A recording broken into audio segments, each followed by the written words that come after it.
Hello students, आज हम आप लोगों को रेस्पिरेशन के बारे में बताएंगे।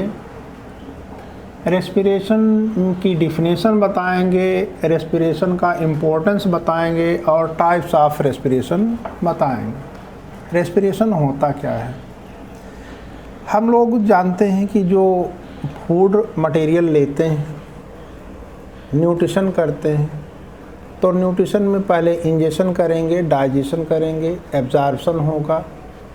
जब एब्जॉर्प्शन होता है तो इंटेस्टाइन के में जो डाइजेस्टेड फूड हैं वो ब्लड में चले जाते हैं एब्जॉर्प्शन के दौरान, और ब्लड के द्वारा वो पूरे बॉडी के हर सेल तक ट्रांसपोर्ट कर दिए जाते हैं। हर सेल को सारे न्यूट्रिएंट यानी protein, fat, carbohydrate, vitamins, water, minerals सब कुछ उनको मिल जाता है,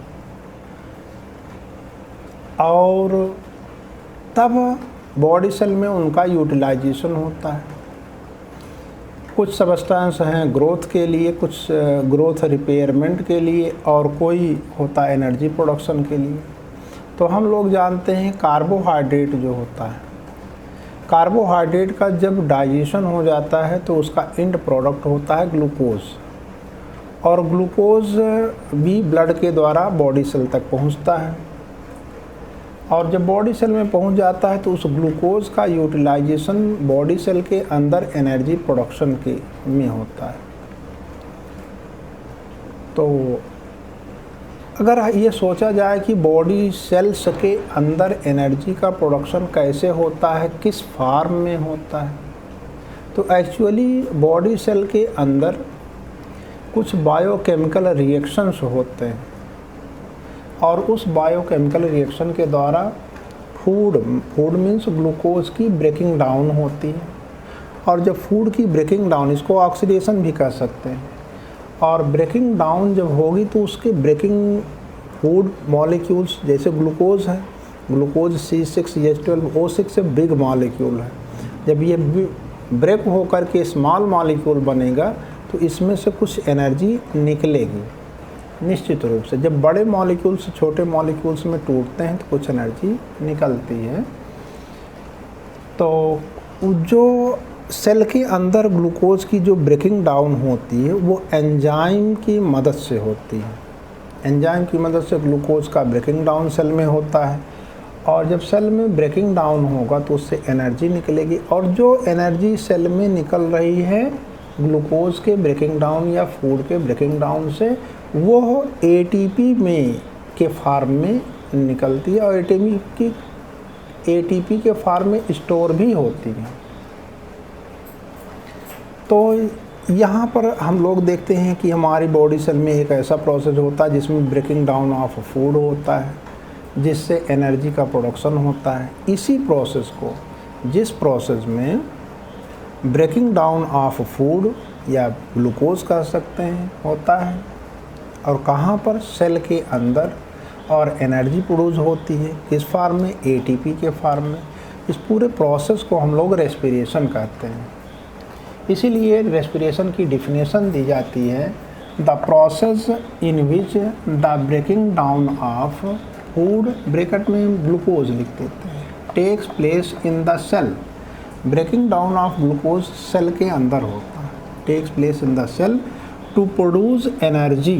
एनर्जी प्रोड्यूस होने के लिए ब्रेकिंग डाउन होता है in the form of ATP. ATP जानते हैं एनर्जी करेंसी कहा जाता है, और इसका पूरा नाम एडेनोसिन ट्राइफॉस्फेट है, और यह है एडीपी और फॉस्फेट और एनर्जी से ये बनता है।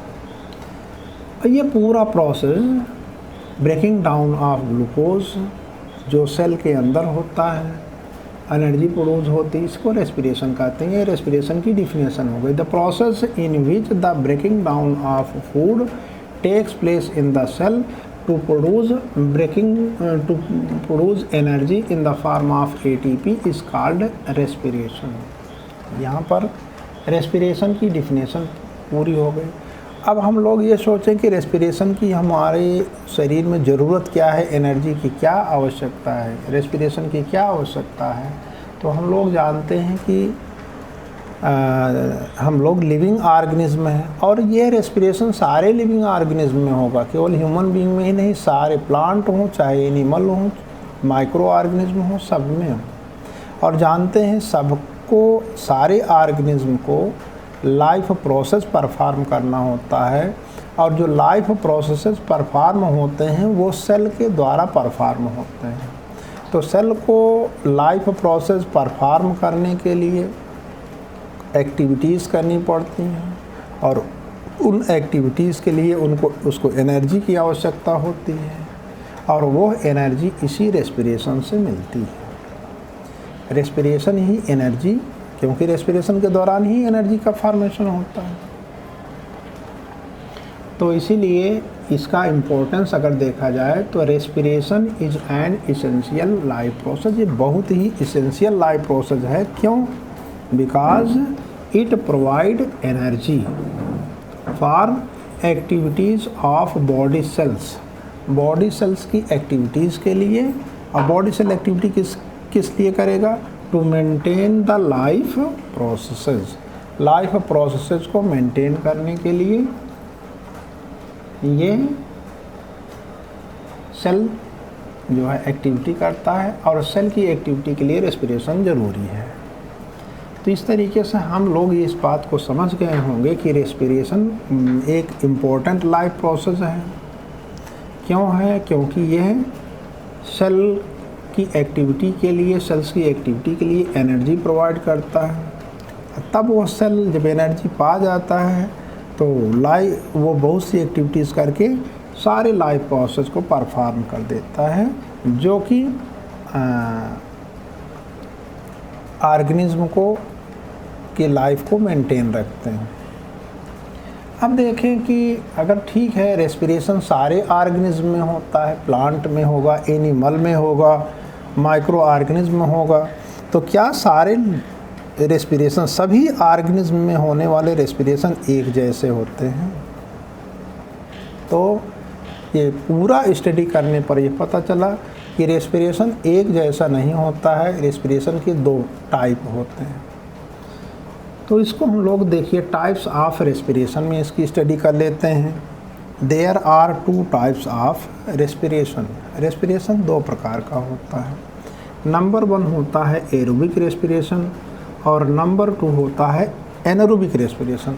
फर्स्ट हमने डाला है एरोबिक रेस्पिरेशन और दूसरा होता है एनारोबिक रेस्पिरेशन। एरोबिक रेस्पिरेशन होगा तो भी एनर्जी का प्रोडक्शन होगा, एनारोबिक रेस्पिरेशन होगा तो भी एनर्जी का प्रोडक्शन होगा, लेकिन इसके दौरान और जो यानी इसमें ग्लूकोज की ब्रेकिंग तो होगी ही, लेकिन ग्लूकोज ब्रेक होकर के क्या बनता है, क्या बनेगा, वो एरोबिक रेस्पिरेशन और एनारोबिक रेस्पिरेशन में डिफरेंट होता है। ठीक है। और इसमें ये दोनों रेस्पिरेशन में एक रेस्पिरेशन, ये एरोबिक रेस्पिरेशन जो होता है इसमें ऑक्सीजन का यूटिलाइजेशन होता है, लेकिन एनारोबिक रेस्पिरेशन में ऑक्सीजन का यूटिलाइजेशन नहीं होता है। हम लोग एरोबिक रेस्पिरेशन और एनारोबिक रेस्पिरेशन को नेक्स्ट सेशन में डिस्क्राइब करके पढ़ेंगे। आज के लिए बस इतना ही।